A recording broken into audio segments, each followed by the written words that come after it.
For Fire Prevention Week, the Lloydminster Fire Department opened its doors for its annual open house.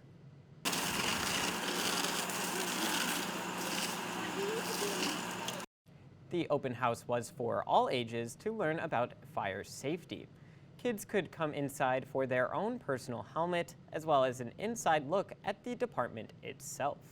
So we're just trying to give back to the community. We have lots of fire safety materials to hand out, lots of pamphlets to remind everybody how to cook safely, be fire safe in their house. We got all the fire trucks out, people going through all the trucks, looking at some of the equipment and the services that we do offer in the community. The theme for this year is the same as last year's, cooking fire safety. The fire department was eager to put on some live demos to show just how lethal a kitchen fire could be. About 27% of our annual call volume is actually cooking-related incidents. We've had 42 reported structure fires this year, so we just want to reiterate to residents just to urge caution when they are cooking. Just stay in the kitchen, attend their cooking, stand by their pan, and have a lid nearby to smother any of those grease fires. The department urges people to remember to never pour water on a grease fire, as well as to never put tinfoil or silverware in the microwave. The re-signing of the Heart of Treaty 6 Declaration took place in Lloydminster at the Indigenous Reconciliation Gala last night. Organizer Clint Chokin represented the welcome address. The Heart of Treaty 6 Reconciliation Circle began in 2016. The circle was to bring groups, organizations, and communities together to learn from one another. Lieutenant Governor Russ Marasti was the keynote speaker for the gala. He says how meaningful reconciliation is. And I think it's very appropriate when we gather to talk about reconciliation and how meaningful those words are, because we, in our culture, believe that we are all interconnected in some way, regardless of who we are, where we're from, the color of our skin, and our backgrounds. The event drew in over 100 people, with Indigenous drummers and dancers performing throughout the event. This year's Pumpkin Fest is taking place this Sunday, October 15th in downtown Lloydminster, as a way to bring the community together to celebrate the start of the season. This is the third year that we're having the Pumpkin Fest downtown, and it's a celebration of all things pumpkin and a celebration of the season and the downtown and the community. The winners of the largest pumpkin from the Smoky Lake Pumpkin Fair will be there with their pumpkin, along with a ton of other activities and food to enjoy. We have a pop-up market, we have a car show, there's live music. And we're going to have some bales set up so you can sit, but also bring a lawn chair if you want for to enjoy the music. We have some street food, so it's like being in Nashville and listening to street music, and being in New York and grabbing your hot dog. Our Ty Roswell is back at May Cinema 6 this week to give you the scoop on all things film.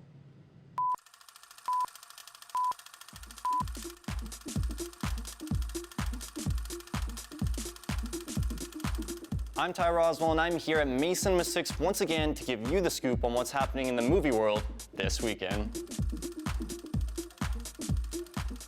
Do you want to play a game? Well, no games are being played here at May Cinema 6. No, it's the real deal. Saw X is still in theaters this weekend, and there's still time to get tickets to celebrate the Halloween season. Directed by Kevin Gruder and rated R, set between the events of Saw 1 and 2, a sick and desperate John travels to Mexico for a risky and experimental medical procedure in hopes of a miracle cure for his cancer, only to discover the entire operation is a scam to defraud the most vulnerable. So if you're as big of a Saw fan as I am, then you gotta get down here to May Cinema 6 this weekend before you're left in the dark.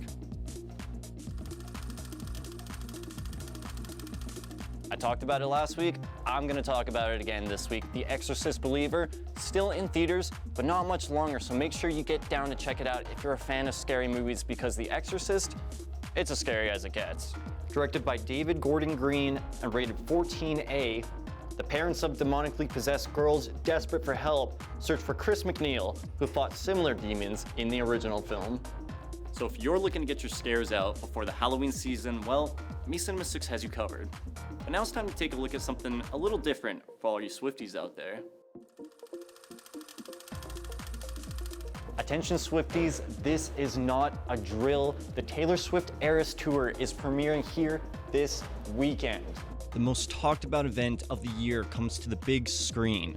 You don't need to fight Ticketmaster to see the Eras Tour at May Cinema 6. This film brings the action and joy of the Eras Tour, in which Taylor Swift takes a victory lap of her catalog spanning 17 years of music. Now, Taylor Swift is absolutely huge right now, so you're going to want to be sure to get your tickets now for this weekend. Now, that's all the time we have for today, but remember, if not everything we talked about is up to your speed, there's plenty of other movies to check out here at May Cinema 6.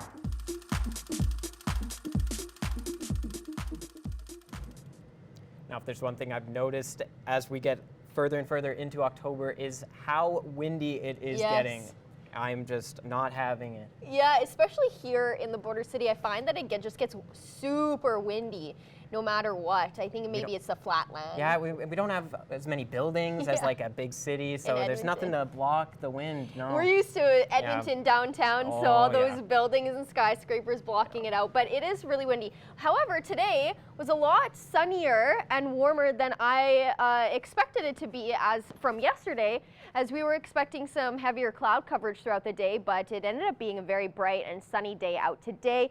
The wind, of course, like we were talking about, it was still very strong. However, with that sun beating down, I think it felt a lot warmer than I was expecting it to be from yesterday. We're sitting at 12 degrees here in the border city. Pretty sunny, pretty clear, a little bit of cloud coverage, but for the most part, it's been a very nice day. That wind, however, 37 kilometers per hour, so that's quite fast, but we still get the sun, which is nice, which is a nice little trade-off. And then similar temperatures across the region in Alberta, 12 in Provost, Wainwright, and Vegreville, and in Bonnyville, 13 in Cold Lake, Lac-La-Biche, and Edmonton, 11 in Vermilion, Marwayne, and St. Paul. And then on the Saskatchewan side, 12 degrees in Macklin, Maidstone, and North Battleford, and up in Meadow Lake, Pierceland, and Green Lake. Isle Cross is sitting at 9 degrees, and then we have 11 out in St. Walburg. Overnight tonight in North Battleford, expect a very clear evening out, which is very nice, especially if you love looking up at the stars like I do. A low of 0, so maybe a little bit chilly. However, with that clear skies, it's going to be a very nice evening out.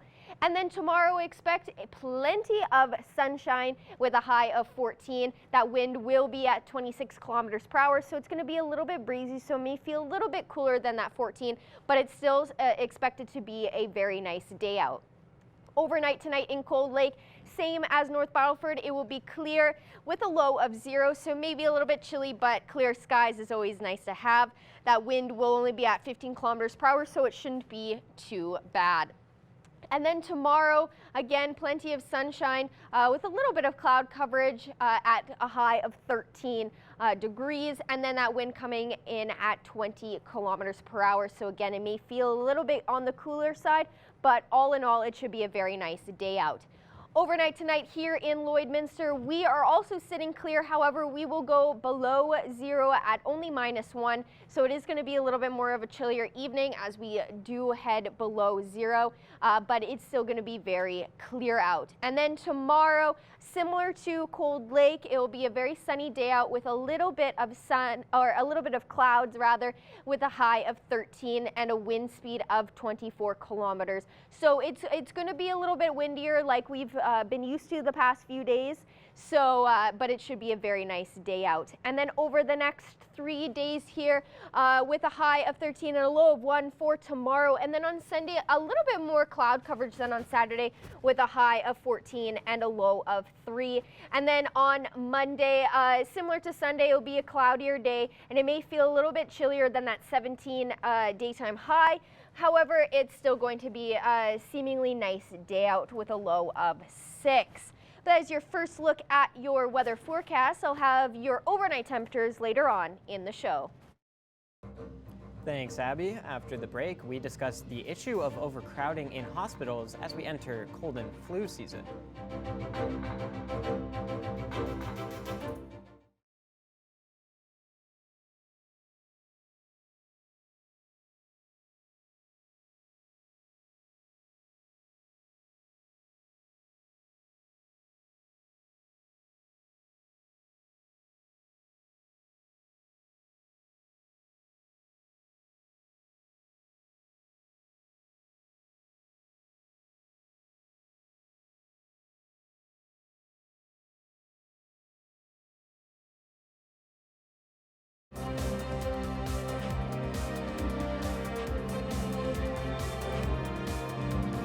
Georgina Altman is joining me today on Primetime Local News. Georgina with Lakeland College, the Vice President of External Relations and Infrastructure. Georgina, thank you for joining me today.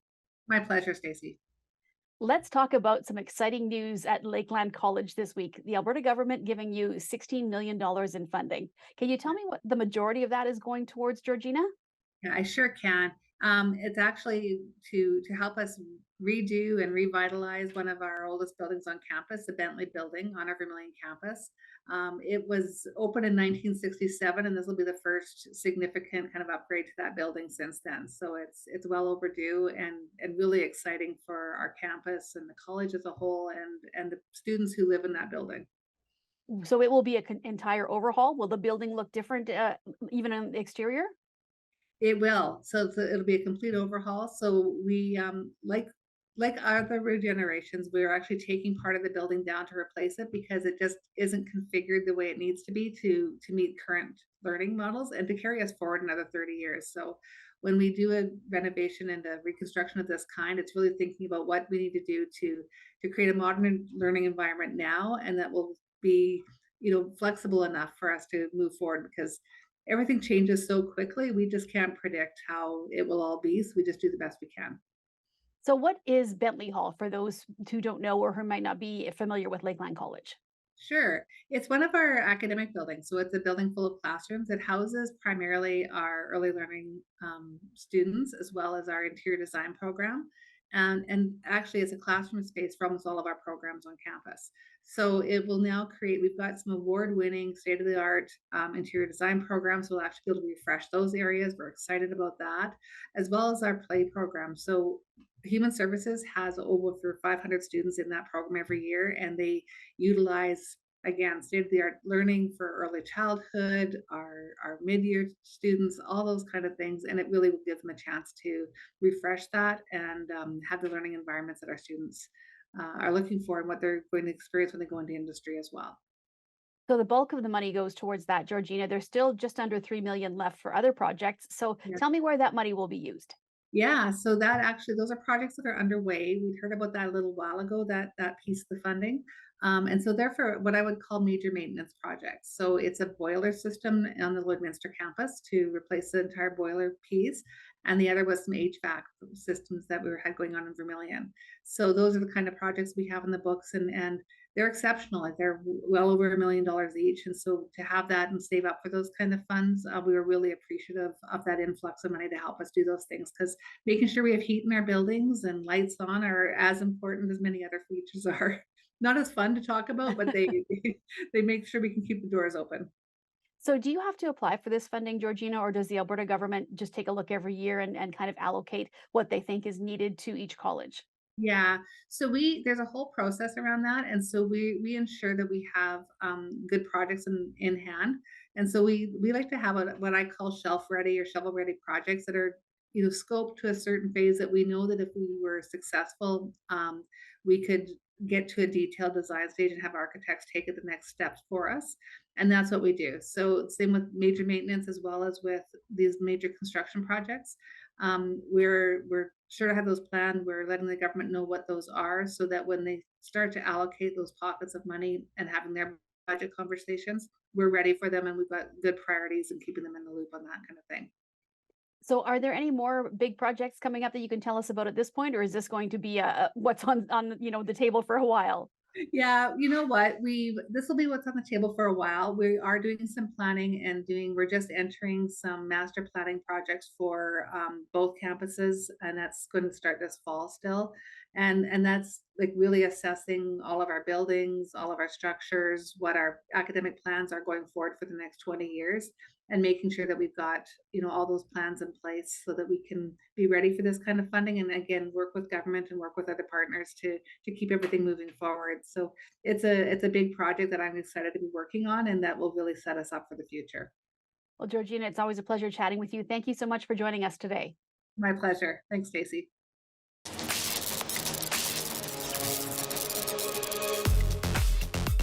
Coming up this Sunday in downtown Lloydminster, it's the 3rd annual Pumpkin Fest, and you've got an opportunity to see a huge pumpkin. Dawn and Tina Cruz are going to be here with their giant pumpkin that just won the heaviest pumpkin in a competition at Smoky Lake. So come see the giant pumpkin, enjoy some fresh pumpkin pie. Plus, there's going to be some live music. Kenny Mack is going to be performing. Brianna Gammon will be performing as well. There's going to be a car show in front of Cliff Rose for Clothes in downtown Lloydminster, and a lot of fun for the whole family. Pumpkin Fest is coming up this Sunday from 1 until 5 in downtown Lloydminster. The Lloydminster German Heritage Society hopes you can join them tomorrow for Oktoberfest. It's out at the Lloyd X, and they've got some great entertainment lined up. There's going to be music from the Prairie Dogs. The Concordia Alpenrose Dancers will be performing. Plus, there's going to be some great food and so much fun. There's still a few tickets left. You can stop by Cliff Rose for Clothes in downtown Lloydminster to get your ticket. The Vermilion Allied Arts Council is very excited to welcome Calvin Volroth and friends coming up tomorrow evening. He's a very talented fiddle player, and it's going to be a great evening of live music. Tickets are available now at Fantasy Flowers in Vermilion. Well, whatever you choose to do this weekend, we hope you stay safe and stay healthy.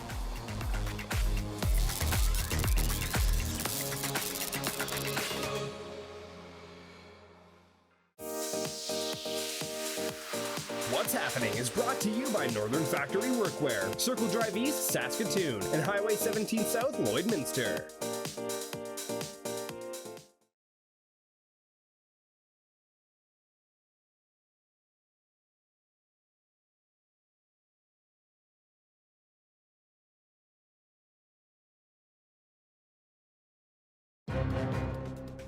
Furniture set and design supplied by Furniture Gallery, downtown Lloydminster.